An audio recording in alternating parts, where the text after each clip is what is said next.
오늘 아침 뉴스 연구소. 오늘 아침 뉴스의 맥을 짚어드리는 시간 뉴스연구소. 오늘도 두 분의 연구위원 나오셨습니다. CBS 박초롱 기자, 뉴스톱 김준일 대표 어서 오세요. 안녕하세요. 예, 오늘 아침 첫 번째 뉴스 뭘 좀 연구해 볼까요? 네, 코로나 사태 대응을 위한 4차 재난지원금이 포함된 추가 경정 예산안이 국회를 통과했습니다. 예. 약 15조 원 규모인데요. 추경안 통과로 코로나 피해가 큰 업종에 대한 정부 지원 금액이 늘어나게 됐습니다. 우선 이번 추경은 코로나 피해 계층 긴급 지원금 8조 1,000억 원, 긴급 고용대책 2조 8천억 원, 백신 구입 등 방역대책 4조 1,000억 원 등으로 구성됐습니다. 예.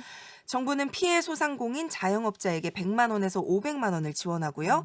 여행업을 비롯해서 평균 매출액이 60% 이상 감소한 업종의 지원액이 정부안이 원래 200만 원 정도였는데 300만 원으로 늘어났고요. 300만 원으로. 네, 공연업을 비롯해서 매출액이 40% 이상 하락한 업종에는 250만 원이 지원이 됩니다. 네네. 이 밖에도 소상공인 전기요금 최대 50% 감면, 프리랜서 등 긴급 고용 안정 지원금, 사업자 등록 노점상 소득 안정 지원금 등도 추경안에 포함이 됐습니다.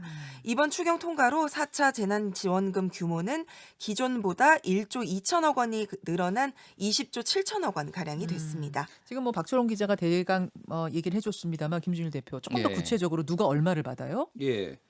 일단 어제 통과된 거 보면은 259명에서 242명이 찬성을 했거든요. 네네. 그러니까 여야 할 것 없이 다 했다. 뭐 선거 앞두고 또 이거 반대하거나 뭐 그러기는 어렵죠, 당연히. 그렇죠. 그래서 지금 일단 앞에서 뭐 이제 금액을 말씀하셨고 신용 등급 7등급 이하인 그 소상공인 10만 명에게 한도 1,000만 원씩 금리 1.9%로 빌려주기로 했다라는 게 있고요. 네. 농업에서도 이제 상당히 지원이 많이 나옵니다. 그래가지고 방역 조치로 피해를 본 3만 2천 가구에 바우처 형식으로 100만 원을 지원하고 0.5 헥타르에 못 미치는 46만 농만 가구에게는 30만 원씩 더 준다. 네. 이런 것도 있고요. 긴급 경영자금, 과수 화훼 친환경 농가에 대해서도 160억 원을 이제 책정을 했습니다. 그리고 이제 고용 취약계층 지원도 이제 많이 늘었는데요. 이를테면 감염 취약계층 돌봄 인력이나 대면 근로 필수 노동자 103만 명에게 마스크 4개월분 80매씩을 지급을 하고 전세버스 기사 3만 5천 명에게도 소득 안정 자금 70만 원씩을 지원을 합니다. 네. 그래서 전체적으로 보면 어쨌든 소상공인, 어려움을 겪고 있는 소상공인들을 집중적으로 지원을 하고 있다. 최대 500만 원이 진 거잖아요. 예, 예. 그러면 가장 많은 500만 원을 받을 수 있는 곳은 문을 닫아야 했던 곳들, 헬스장 예. 같은 곳이 되는 그렇죠. 거군요. 예, 그러니까. 닫아야 했던 곳들.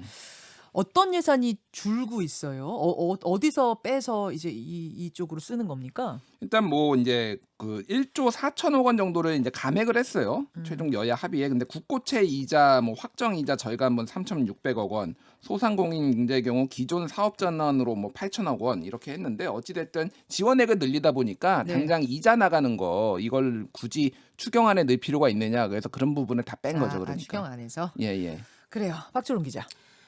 이제 소상공인 인터넷 카페 이런 데 보면 신속하게 좀 집행해달라 이런 얘기가 좀 많아요. 이제 이번 추경으로 인해서 이제 지급이 되는 4차 재난지원금 같은 경우는 지금 3차 같은 경우에는 일주일 정도 걸렸다고 하는데 이번에는 3, 4일 정도가 좀 빨라질 거라고 얘기는 하거든요. 네. 근데 문제는 이제 신규 신청하는 이 인원들은 보통 한 2개월, 한 달은 좀 넘게 걸린다고 해요. 그래서 네. 이런 부분들도 좀 신경을 써서 2월까지 2개월이면 6월까지 지연될 수가 있는데 그때까지 좀 지연되지 않도록 신속 집행에 좀 신경을 써야 되겠다. 그래요.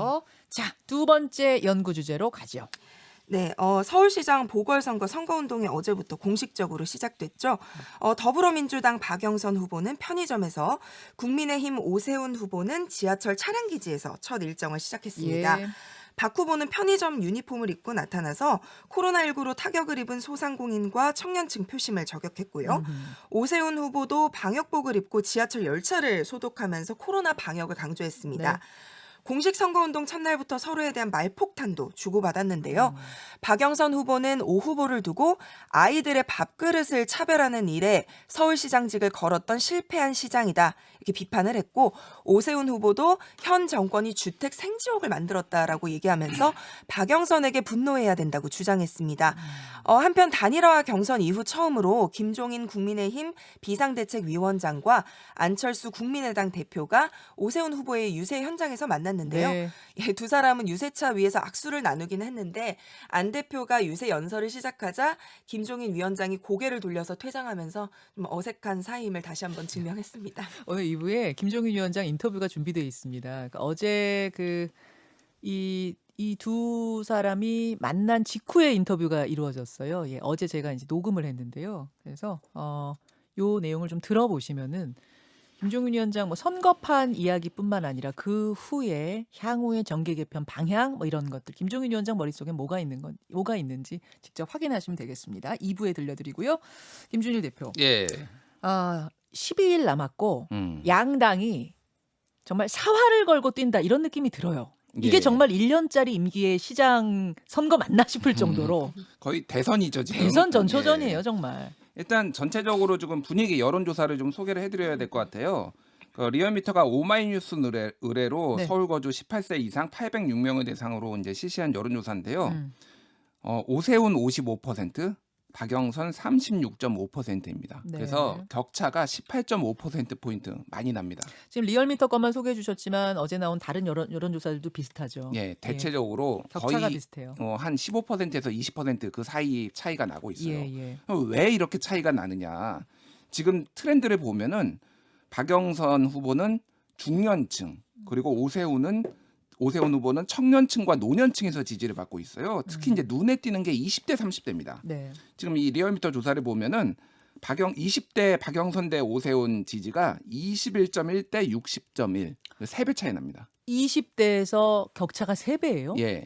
21.1대 60.1, 3배가 차이가 나요. 왜 20대의 그 그래프가 그럴까요? 그러니까 이유를 어떻게 분석하세요? 뭐 여권의 부동산 뭐 이제 정부의 부동산 실정 뭐 이런 폭등에 대해서 공정하지 않다. 이거는 정부가 잘못했다라는 거고 이념적으로 덜 이제 뭐 이렇게 정당에 고착화되지 않은 세대인 거죠. 그러니까 좀 자유롭게 왔다 갔다 하는 건데 심지어는 30대도 박영선 37.8 그리고 오세훈 54.8 격차가 많이 났어요. 그러네요. 원래 전통적으로 30대는 민주당 많이 지지했거든요. 사실은 민주당 지지의 가장 큰 축이 40대고 예. 그 밑이 30대였거든요. 그렇죠. 그래서 40대만 57.9대 34.7로 박영선 후보가 앞서고요. 심지어 586이 있는 50대도 45.2대 47.1로 오세훈 후보가 앞섭니다. 그러니까 지금 전체적으로 안 좋다. 특히 젊은 세대가 이렇게 등을 돌린 게 박영선 후보한테 뼈 아프다라는 거고 네. 그 이념 성향을 보면 중도에서 박영선 26.5, 오세훈 64.9. 중도에서 이게 거의 세 배네요. 20대하고 30대 합쳐놓으면은 요 정도거든요. 그러네요. 지금 그러니까 거의 중도층에서 격차가 3배고 2.5배 정도 됩니다. 20대에서 격차가 한 3배 되고 예. 그렇군요. 이런 그럼 중도층 마음 잡는데 지금 실패했다. 정권 심판론이 매우 강하게 작동하고 있다라는 거예요. 그러다 보니까 이제 그 읍소 전략에 들어갔습니다. 민주당이. 네. 그래서 어제 한겨레는 이거를 이제 읍소와 엄포라고 했는데 하나 읍소 전략은 이제 이낙연 대표가 그러니까 선대위원장이죠. 국민 여러분 도와주십시오. 페이스북에다가 이렇게 올렸어요. 잘못은 통렬히 반성하고 혁신하며 미래를 다부지게 하겠습니다. 라고 한 거고 민주당에서 이제 무슨 카드 뉴스 같은 거 만들어서 돌리고 있는데 파란색 정부가 남은 기간 힘을 낼 수 있도록 박영선, 김영춘 후보에게 투표해 주십시오. 파란색이 싫어졌다고 빨간색이 좋아졌다가 같은 말인가요? 당신은 한 번도 탐욕에 투표한 적 없습니다. 그래서 빨간색에 투표하면 탐욕이다. 뭐 이런 그래서 논란이 좀 있었죠. 이 고민정 의원이 SNS에 또 이제 공유를 했죠, 이걸. 뭐 그러면서 또 논란이 좀 있었는데 예. 뭐 색깔론이냐 막 이런 논란도 있고 있었는데 어쨌든 읍소와 엄포? 이렇게. 엄포는 뭐 이런 거에 송영길 의원이 김어준의 뉴스 공장이 없어질 수 없습니다. 김어준 그가 없는 아침이 두려우십니까? 공포를 이기는 힘은 우리의 투표입니다. 오직 박영선입니다. 뭐 이렇게 해서 SNS에 올렸어요? 예, 그걸 그렇게? SNS에 올려 기사화가 많이 됐어요. 그래서 김어준 안 듣겠냐. 예를 들면 지금 오세훈 후보가 서울 예. TBS 뭐 재원을 뭐 예, 중단하니 예. 안 하니 이런 논란이 있었잖아요. 그러니까 그런 식으로 이거를 읍수와 엄포라고 이제 나오는데 이게 이제 전통적인 겁니다. 2013년에 네. 6.4 지방선거 앞두고 그 세월호 사고가 있었고 직후였잖아요. 그때 다 새누리당 지도부가 무릎 꿇었거든요. 큰절하고 무릎 꿇고 살려달라. 읍소. 예, 그 읍소 전략을 그대로 카피했다라고 볼 수 있을 것 같습니다. 그래요. 박주롱 기자. 네. 어떤 부분 보셨어요? 네, 뭐 이런 부분들을 얘기를 해주셨는데 어제 박영선 후보와 오세훈 후보의 이 말들 그리고 다녔던 곳들을 보면은 이런 이제 당의 전략들이 좀 드러나는 면이 있죠. 예. 먼저 이제 박영선 후보 같은 경우에는 부동산 문제 역시 의식을 할 수밖에 없기 때문에 국민 여러분께서 많이 화가 나 계신다. 서울 시민 여러분께서 시민들의 화를 다 풀어드리겠다. 이렇게 얘기를 하면서 그 오 후보의 내곡동 땅 의혹을 다시 한번 거론을 하면서 이제 걸고 넘어진 거죠. 네. 그리고 이제 편의점에서 이제 20대 그리고 이제 자영업자들의 마음을 좀 잡기 위한 이제 행보라고 볼 수 있는데 편의점에서 이제 자정에 0시 딱 땡 치자마자 이제 편의점에서 알바를 시작을 하면서 네. 아르바이트 직원과 뭐 나눈 대화들 그런 것들을 이제 좀 젊은 사람들을 위해서 좀 일하는 그런 후보가 되겠다라는 부분을 굉장히 강조를 했었고 근데 어제 좀 논란이 된 부분이 있었어요. 어떤 그러니까 거요? 중소벤처기업부 장관을 할 때 그 스마트 상점 무인 스토어를 보급 확산시켰다. 예. 아르바이트생과 이제 대화를 하면서 무인 스토어 얘기를 하니까 이게 좀 논란이 됐었는데 예. 이제 여기에 대해서 이제 자정부터 아침 7시까지 무인으로 가게가 돌아가면 알바생 시간을 줄이면서 이제 매출만큼 좀 지불을 하면 되지 않느냐 이렇게 좀 해명을 했고 오세훈 후보 같은 경우에는 역시나 주택 생지옥이라는 말을 좀 쓰면서 이제 저격을 했고 또 박원순 전 시장이 이제 성추행 이 부분을 좀 많이 부각을 하면서 박영선 후보를 좀 공격하는 모습을 좀 보였습니다. 자, 잠시 후에 박영선 후보 캠프의 공동선대위원장이죠. 노웅래 최고위원, 노웅래 선대위원장 인터뷰가 준비되어 있으니까 그쪽 캠프 분위기는 또 일부에 확인하시면 되겠습니다. 하나 더 갈까요? 박주롱 기자? 네, 북한이 어제 오전 함경남도 함주 일대에서 동해상으로 단거리 탄도미사일 2발을 발사했습니다. 예. 이 탄도미사일 발사는 지난해 3월 이후에 1년 만이고 조 바이든 행정부 출범 이후로는 처음이죠. 지난 21일에 순항미사일 발사로 이제 저강도 시위를 했는데 나흘 만에 다시 수위를 크게 끌어올린 것인데요.